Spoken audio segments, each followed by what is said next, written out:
Hey, have you seen the Epstein documentary? No, I haven't. What about you, Austin? I was listening to some of it with you.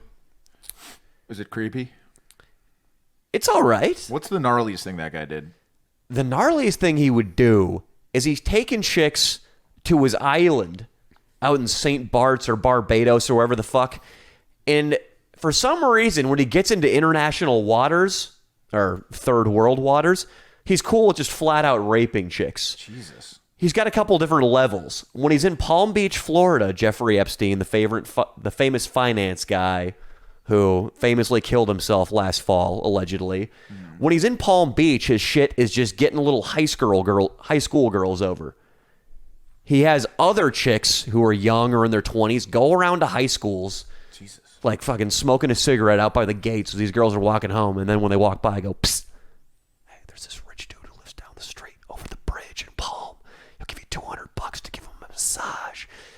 So these little 16-year-olds go over there thinking, oh, great. Money for Christmas to buy my mom a gift. Oh, God. And before they know it, there's an old Jew on his back with a full-on boner. Jesus. What a sick fuck. Stroke until the goo comes out. So you would masturbate in front of girls? He would masturbate, which obviously I'm not condoning, but it seems strange that the psychological switch would flip and he would just masturbate in Palm Beach, but rape in Florida. It's like a fucking dog that knows to only shit in the backyard. Yeah, and they were always underage? The girls he was raping in the island seemed to be of age. But yeah, the chicks would all be in high school who he was getting jerked off by in Florida. For the most part, the things he was doing were terrible. He wouldn't just do it once. He would get jerked off, then start flying the girl to France, to Africa, to the island. And then he would bring out the rape. He'd bring out the heavy cavalry. Where were the parents? He would go, and this is something that I hear all the time on Loveline with Dr. Drew. Abusers have some preternatural ability to pick out good victims. You can sense when a girl comes from a broken home, when she's been abused before, that to her is just a way of life, and it's not going to seem out of the ordinary when some dude's masturbating in her line of sight. Gotcha. So they're much less likely to report it. Whereas somebody like Austin, who's got a nice haircut, he was probably raised going to church every Sunday, trying to rape him is not so straightforward of a proposition. No, I wouldn't think so. That's the thing. You go for the victims. Yeah. For the most part, the chicks were treated horribly. They were raped. They were all but locked in fucking dungeons and shit. But there was one chick I had an issue with. Epstein masturbated in front of her once. She came over. She did 15 minutes of a deep tissue. And then the guy's beating himself silly. She leaves. He doesn't put his hands on her. Clearly a traumatizing experience. But, I mean, I've seen both of your penises for probably 3 times as long as she saw Epstein's. Okay. But she just completely goes off the rails, this chick. And she's acting like she was in a fucking third world dungeon getting gangbanged by everybody in their parliament. In like Saudi Arabia or some shit. She acts like she just had the worst experience ever. And I thought, I wish you guys had seen this documentary. I feel like I'm getting no support for this right now. Well, no, it's not that you're getting no support. I guess, is she outraged? She was outraged about her experience or about what he did to everybody else? Maybe she's outraged she didn't say anything. About her experience. She was saying that she was a beautiful flower before Epstein came along, and then he just picked the flower, threw it on the ground, and ground his boot heel into it. She talks about her heroin addiction, about cutting herself. She just completely falls apart because of this incident. And I had to say, I don't feel any sympathy because I feel like you're just using this thing as an excuse to become a piece of shit. You know, maybe she didn't touch upon other experiences and that maybe after that experience she did some things that she might regret, and it further put her down into the hole in her life where she would feel like she has to do heroin to escape the reality.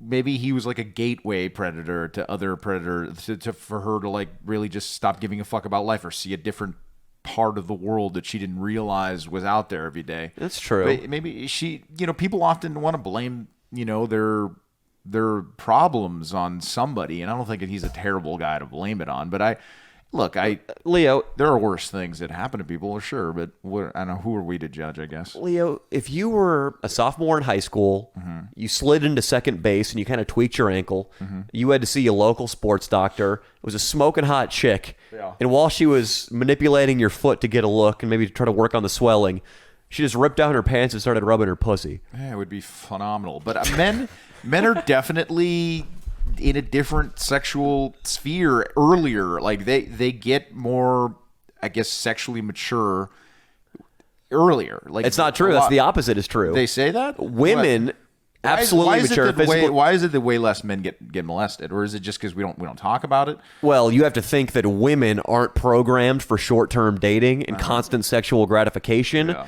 So women aren't out there wearing a ski mask looking to fuck things that are illegal to Well, fuck. I got a question for you. I was talking, Mitch, my roommate signed me up for like a weird interview with this. My buddy, longtime baseball buddy, was like, I got this guy who'd be great content, and can you? I like how you say this. I got this guy. Yeah, he was so excited about it. Who's I was the like, guy? sure. So he brings over this guy, and it's a dude. He's a Mexican guy who used to sell meth with the cartels, and then he got into porn here in the 90s. Then he got kidnapped and almost killed because of the meth, and then he was addicted to meth and he came out of it. But what he talked about, a moment in his youth that he said kind of triggered his bad behavior. This sounds like he's going to come on and be the second incarnation of Rat Dick Ralph. Rat Dick Roger. Yeah, Rat Dick Roger. His real name's Enrique, but he goes by Angel. He's a Mexican guy with an accent. We just want to bring every crazy person fucking into our squad, but it's maybe a good thing that we learned our lesson with We learned Rat our Dick. lesson, yeah. I don't think we can do that too much. I mean, we can keep... Maybe when you have a studio one day, we can interview a guy like that, and then, Anyway, this guy said, and I want to ask you how you would react if this happened to you, or how you think you would feel. You're 5 years old, okay? I can think back. All right. Playing with Tonka trucks and Brontosaurus plastic toys. Nice. I like dinosaurs. I was a Batman and Robin, and no, I was Batman and the Joker guy. But anyway, so you're sitting there. Your mom's like, I need to get out of town. He was an only child, not an only child. Was he an only child? I think he had like a sister. But anyway, his mom's like, I'm leaving out of town for a little bit. I got to go Rat Dick work. Roger. Sure, Rat Dick Roger. He needs to go out of town. And his mom is like, I'm going to leave you here with this 22-year-old babysitter. She's a cousin. She knows you, she's seen you grow up. She's a she. She's a she. Enjoy yourself. I'll be back in a couple days. He says, as soon as his mom left, that within a couple of hours, she was making him lick different things off her vagina. He was What kind of 5 years things? old. We might not have a crime here. I got to hear more. Salt, cream. Wouldn't salt in the vagina hurt? The phrase you "salting would a think. wound" is a She thing would- for a she would reason. It hurts. She would like, oh, try the salt on my vagina, kind of thing. Like it's a margarita. She Yeah, salts the yeah. rim. Yeah, she salted the rim, dude. Did he have to pour lime juice in his mouth I after? believe he did, and he had a tortilla with it as well.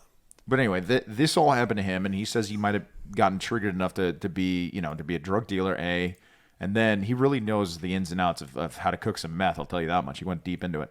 And then he said he got into porn because of it in the 90s. And then he would also he would cuck dudes. He would get paid by like rich men to like fuck their wives in front of him. And he has a big cock, apparently. He went off the rails. Yeah. And the question is, was it this experience with the babysitter? And he kind of points back to it, thinking that was kind of it. Yeah. And what do you think? What would you have? That would have been a little traumatizing, no? Totally agree. When I was 5, when I was 10, hell, when I was 15, That might have been. I think I got my first blowjob. Yeah. 10 years after this guy Right. had a face full of pussy hair. Right. Is that enough to explain the outcome? Because there are a lot of people who were just fucked up and who were going to do drugs and who were going to be in the porn industry without abuse. Right. But now that I rethink it, there aren't that many of them. Not that If many. you're raised in Orange County like Nico is, you got a loving mom, a loving dad, some brothers, Yeah. a parrot. Yeah. You're not going to wind up in the porn industry with a heroin needle in your arm. Yeah, exactly. So this guy was doing a lot of meth. He said it's the best high, especially when it's good meth. What about heroin?